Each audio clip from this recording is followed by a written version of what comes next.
Well, the question on this new morning in the new part of 2025, will some of us see the first snowflakes of the new year? Meteorologist Clay Smith has the earliest prognostication of that. Clay?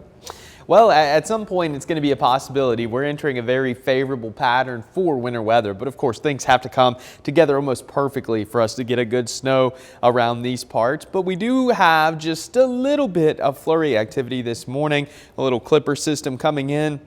You can see a little bit of blue showing up. Not a lot of moisture with this, but there is a little bit. So there's the best chance of seeing some of those flurries along the Cumberland Plateau. Already seeing some of that moving into North Alabama. So it'll be interesting to see if this is hitting the ground.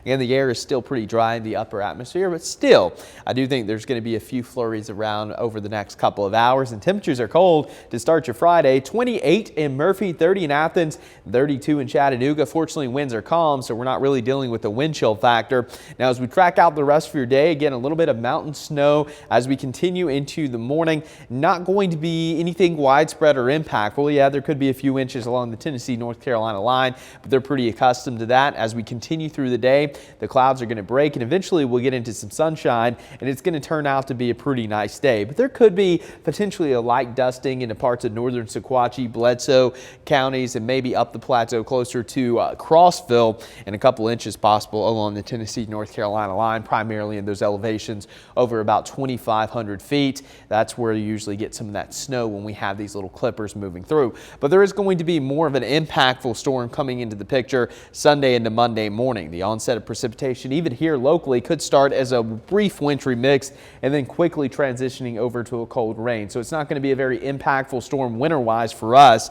And then it's going to get very windy early Monday morning, and maybe on the backside we get a little bit of a snow activity. But here's a look at some of these winter storm watches in effect from Kansas to Missouri, Illinois, Indiana, Ohio, parts of Kentucky. So again, just to our north, and they'll likely be extended all the way to the mid-Atlantic. So we're looking at millions under the threat of significant icing and heavy snow to our north. So for us, we're kind of dodging a bullet being on the south side of this.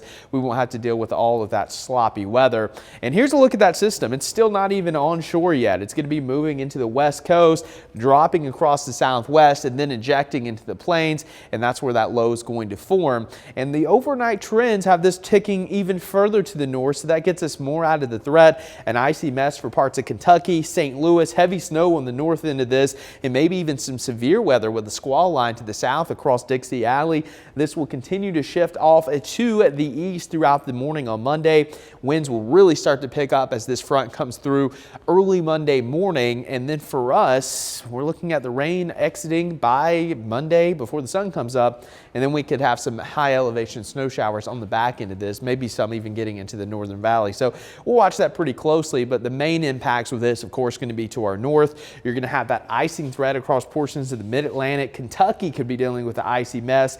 Indiana and parts of Illinois, severe weather to the south, mainly just a cold rain for us. So that trend, that track that I've been talking about, the potential for it to go a little further to the south, which would give us winter weather, looking pretty unlikely at this point. So we should stay mainly a cold rain. But these winds are going to be something serious. Midnight Monday, gusting upwards of 45 miles per hour, and then gradually relaxing throughout the morning. But again, the winds are certainly going to be strong. And for us, rain totals are going to be relatively impressive, a half of an inch to an inch. So a good soaking coming our way.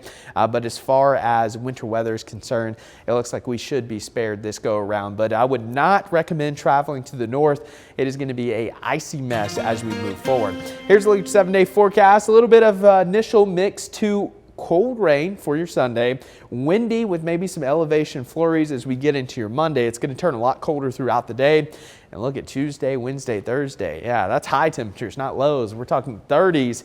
And by next Thursday, how does 32 sound during the day? Calvin, I know you're going to love that. I hate it. That's how I feel about that. Those heating bills are going to be... Tell me about it. Tell me. There's only one word I can think of for that whole forecast. Yeah. I think there's and that is a word. just under 80 days until spring. So you have that to look forward to. Counting it down, counting it down.